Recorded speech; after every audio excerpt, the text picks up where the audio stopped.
Umusore w'imyaka 24 witwa Imanirahabi yiyahuye mu mazi ahita apfa hasiga ubuzima.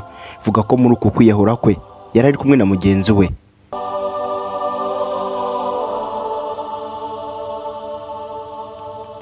Manirahaba mbere y'uko kwiyahura kwe cyangwa se kumukubipanga kwe, bivuga ko hari urupapuro ngo yamanjije rw'iretere yamanjije kwandika.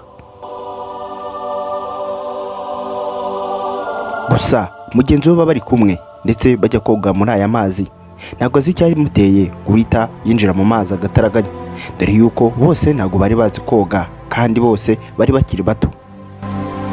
Uyu nyakwigendera dore yuko yize no muri kaminuza ikomeye cyane hano muri iki gihugu cyacu cy'u Rwanda, kandi nibwo yari akirangiza kaminuza, ariko ubu ngubu akaba yaritabye Imana twaramubuze, ubu byararangiye. Ese niki cyaba cyarateye Manirahaba kugira ngo yiyahure kano kageni kandi akiri mutoya, akiri ingimbi, dore yuko yaraguteganya kuzajya kwiga mu gihugu cyo hanze muri Swede? Manirahaba nyakwigendera ubu ngubu akaba yaranashinguwe. Tugiye kucukombora tukubwira buri kimwe cyose cyatumye afata uyu mwanzuro, dore ko ni ireteri yose ndayigusomera. Bana natwe dutere imungu kana kuri iryo jambo ryanditse subscribe, yewe nihaza n'akazogeruka, kandi iyo uri kumva banyitabiri hanze kabiri.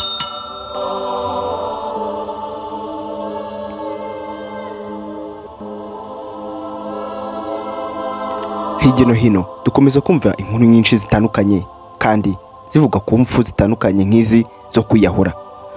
Benshi mu bantu mu gitondo urabyuka ugasanga umuntu yiyahuye, n'abandi batandukanye, haba umugore, umwana, umupapa, umukobwa, umuhungu. Izo ngeso cyangwa se aya mabara cyangwa aya mahano akunda kuba, sinzi ikintu kibitera, benshi bitewe n'ukuntu babayeho nko mu bwigunge, nko gusebwa, guseba, gusebanya, ndetse nk'ikintu bita igisebo kuri bo. Ariko abenshi ntabwo bazi ibanga ryo kwihanganira ubuzima, dore yuko twabuhawe n'Uwiteka Imana, ariko ntabwo yigeze dutegeka kwiyahura. Yaduhaye kwihangana ariko ntabwo tubikoresha, ariko impfu nyinshi zikunda kuba zitanzwe no kwiyahura bitera agahinda, aho umuntu wumva afata umwanzuro akajya kwa rubangura hejuru agahita yijugunya hasi ngo bitewe n'ibibazo yari afite. Bivuga ko hari undi mugore wo mu karere ka Kicukiro ugize kujya gukina urusimbi, bimwe bita ibijyabarezi, nuko amafaranga yose yari afite 500, maze icyo kijyabarezi kirayamujya. Kimaje kuyamurya yahise afata umwanzuro wo guhita ajya hejuru nawe agahita yimanika. Ariko ibi si byagakwiye kuba, kuko ubuzima bujya burahenda.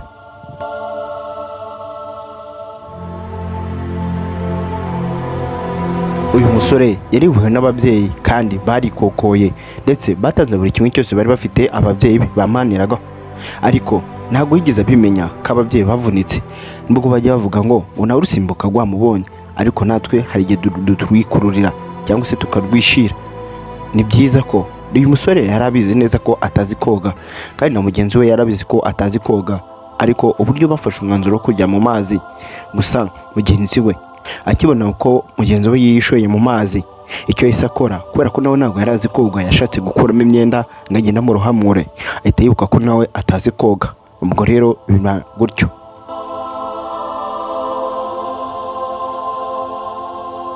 Manirahaba yigeze kubwira mugenzi we ati ndashaka kujya koga, kandi niho ni kumva najya koga uyu munsi. Aramubwira ati waba uzi ahantu hari isayo cyangwa se hari amazi atemba? Uyu musore yaje kubwira yuko afite ahantu ajya arota inzozi y'ahantu ngo ashaka kuzoga, kandi ngo biza mu nzozi, kandi ngo aho hantu arahazi. Baje gufata urugendo bava mu rugo, nta n'ikibazo bafite, bafatana n'utwenda two kogana. Ariko uyu musore yari yamubwiye yuko ari hafi cyane, kandi amazi ngabagera hano mu gatuza, ntabwo warohama, atazi yuko ari kumubwira ko ari mukivu. Gusa cyane cyane nk'ibintu by'inzuzi nk'izi ngizi zikomeye cyane, ntubipfa kumenya ngo hano ni hagufi cyangwa ni harehare.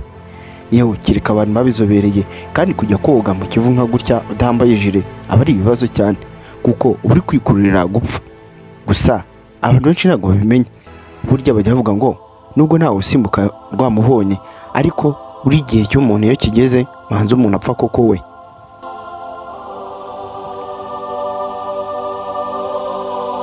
Nawe baze ntabwo uzi koga, ariko ugiye koga mu mazi kandi menshi atemba,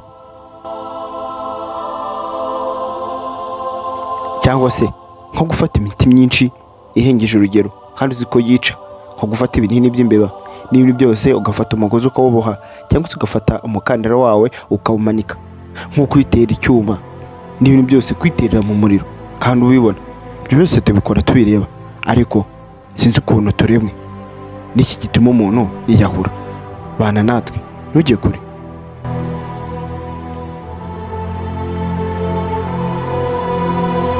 Burya tubaho kandi tuzanapfa, ariko mu mpfu zose tuzapfa biba bitandukanye.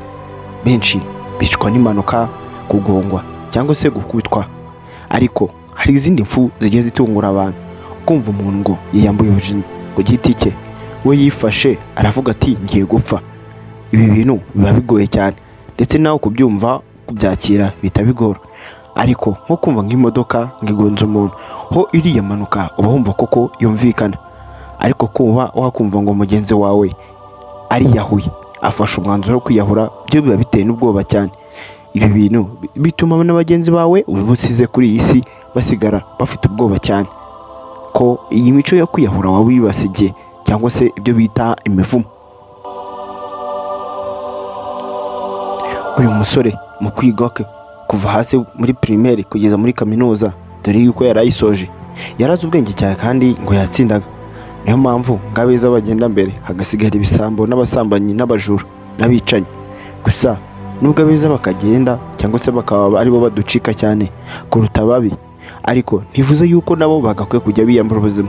Ariko sinzi ikintu cyaba cyateye umusore kuba yafashe umwanzuro wo kuba yajya gukoresha amazi, kandi akaba yabikoreye n'imbere y'uyu musore mugenzi we bari bari kumwe. Gusa uyu musore mbere y'uko ngo yinjira mu mazi, ariko mugenzi we yamubwiye ati aya mazi ndabona ari menshi kandi afite ubukana. Mugenzi we aramubwira ati ngewe nzi koga kandi nigeze koga muri pisine. Arongera aramubaza ati woze muri pisine kangahe? Undi aramusubiza ati inshuro nyinshi nagiye mbigerageza koga muri pisine kandi ngewe nzi kuyatema. Aramubwira ati aya mazi aba afite imbaraga kandi ntabwo afite igarukiro, ashobora kukurusha imbaraga kandi ntumenye ahantu ugarukira cyangwa ukagera ahantu hari icyobo kirekire. Undi aramubwira ati burya koga pororonja nabyo bibaho cyangwa se ngaramye. Undi naho abonye ko atari kumwumva aramureka, kandi yaza kumureka cyangwa se akamutangira, hari igihe bari barabishwanira wenda bikagira icyo bitanga, ariko yaje kumureka umusore wacu maze ajya koga. Akigera mu mazi yidumbuyemo, ariko ntihise yongera kuzamuka kuko yahise buri gurengero ararigita. Akimara kurigita hashize nk'iminota nka 30, umusore ari gusakuza cyane avuga ati bigenze bite, ariko umusore yahise yihutira kujya gutabaza kugira ngo barebe ko baza kumukuramo. Umusore yongeye kureremba yitabye Imana byanarangiye. Gusa ni agahinda mu kandi nkomeza kwishimira intera u Rwanda rukomeza gushira, ndetse rutubuza kuba twajya mu mazi tutambaye amajire, cyangwa se kuba twakwishora mu mazi uko twiboneye.